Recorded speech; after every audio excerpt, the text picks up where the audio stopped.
Hi, I'm Denise and I'm the founder and therapist of Infinite Hope Counselling. I wanted to come on today to do a video, it's been a little while, to offer some reflections, give some service updates and some exciting news as well. So many of you who follow me, who access therapy, know that I've been having some building work done, which as always is extended longer than I thought. So that's part of the reason why I've not done a video for a little while. I tend to offer reflections on common themes that impact my clients or we see in society that are affecting and impacting everybody. And obviously currently there are many things that are impacting everybody and that are hard to process and to sit with and that devastate all of us and make us question people's motive, people's intentions and the needless loss of life.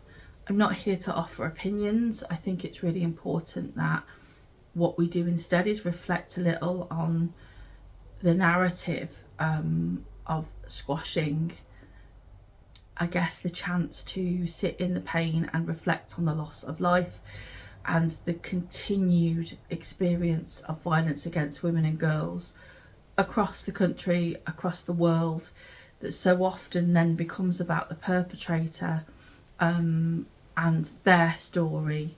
And I guess everybody always wants a why, and that is important, but for me we then move away from the victims and who they were and the families that are now have lost children, have lost spouses. You know, a few weeks ago the family, a whole entire family was lost, and for what? I get that there needs to be a why because we want to make sense of these traumatic events, but I think the world is moving too fast and many of us don't get a chance to catch our breath from one event before the next one comes. And you could say, well, that's society, that's the world, but personally I choose to stay away right now from the media just because I think it can be dangerous, and instead I choose to send my thoughts, my well wishes, my healing thoughts to those families and those poor children and women across the multiple examples that we've had over the last few months of people who've lost their lives in unnecessary situations. It's a challenging time and I think everybody's affected. I feel like the election gave us a short window until it didn't, because of the crossbow killings. But even with the election, there's hope, there's fear, there's worry, everything's changing. That's a positive in many ways, it's difficult in other ways. Everybody and everything feels a bit unsettled. So I guess what I wanted to say as a reflection is it's okay to reach out and find your anchor points. It's okay if you feel oversaturated, like you need to turn things off, like you take a break from social media, that you don't want to engage with conversations about it. But it's also okay if you do. It's about finding a space you can do that. That doesn't have to be therapy. There are lots of support lines out there to help you. Also, don't be scared to talk to family and friends, but equally if you don't want to talk about it and it's beyond your tolerance to engage in it and it touches on your stuff, it's okay to opt out. It's okay not to have those conversations. But we all need to keep ourselves safe and emotionally stable in the way we can. And these things can so often derail us. It's really hard.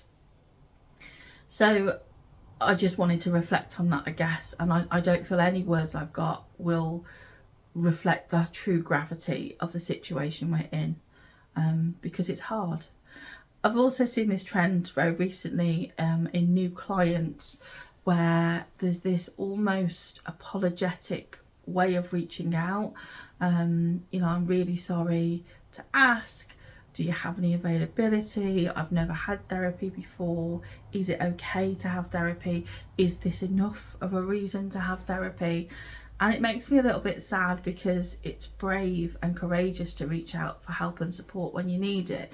And there is no, like, you know, scale where we say, oh, you have to have had all these events happen to you, otherwise you can't access therapy. Therapy is a space for everybody. It's about finding the right counsellor, the right space for you, where you feel heard, not judged, and held emotionally in a way that's supportive, and that you work through the things that are impacting your life together. So I just wanted to encourage people who are questioning, worrying, a bit concerned, to reach out and have those conversations with the therapist that you're shortlisting or selecting or choosing, and have as many assessments as you want. I say often to my clients, please go away and have a think, speak to the therapist, sit with it a bit, see how you feel, because actually the right person is what's important. So if you're questioning it, thinking about it, please reach out, because I think it's worth the conversation. So I also wanted to give a bit of a brief update on availability. For a long time I've been having a waiting list because unfortunately I've had no slots. I currently have 2 daytime slots and 2 evening slots available. I have an evening slot coming up at the end of August. The other one is available now, and it can be flexible fortnightly or weekly. So I can either do a Thursday evening or a Tuesday evening. So if you would, you know, if you're looking for slots and you're thinking, oh, she said she had no availability, please reach out if they fit with your own. So yeah, things flux and change, and they can be face to face, online or telephone.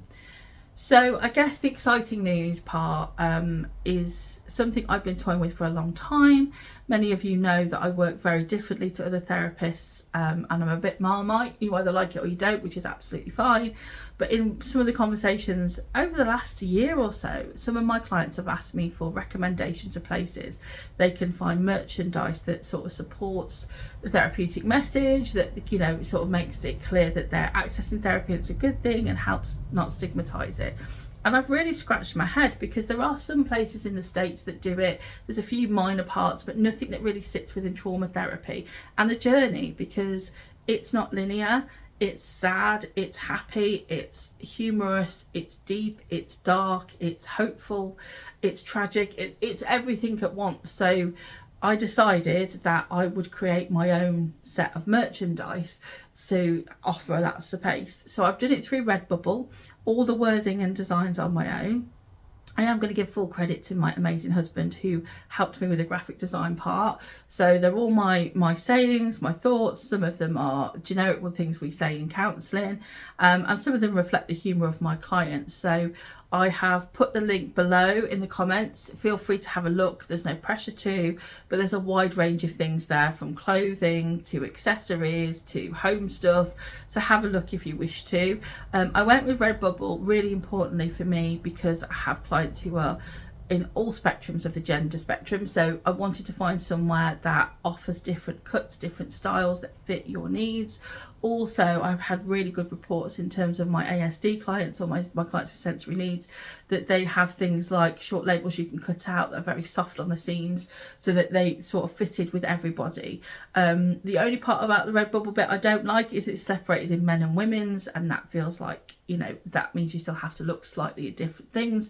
But there's lots of different cuts if it's t-shirts or vest tops or hoodies you're looking for. But please feel free to take a look and see what you think. So yes, that is me for now. I will be coming on to do some more videos on common themes and topics. Also, just to touch on the fact that I'm going to a trauma conference in Poland in October, and I wondered if you could let me know if you think it'd be useful to have a little bit of a reflection on what I'm going to learn about, and if you wanted me to do any kind of like videos on, you know, new research and themes that are coming out. With that, I will leave you all to reflect and to hopefully be well. So I hope to see you soon. Take good care, and bye for now.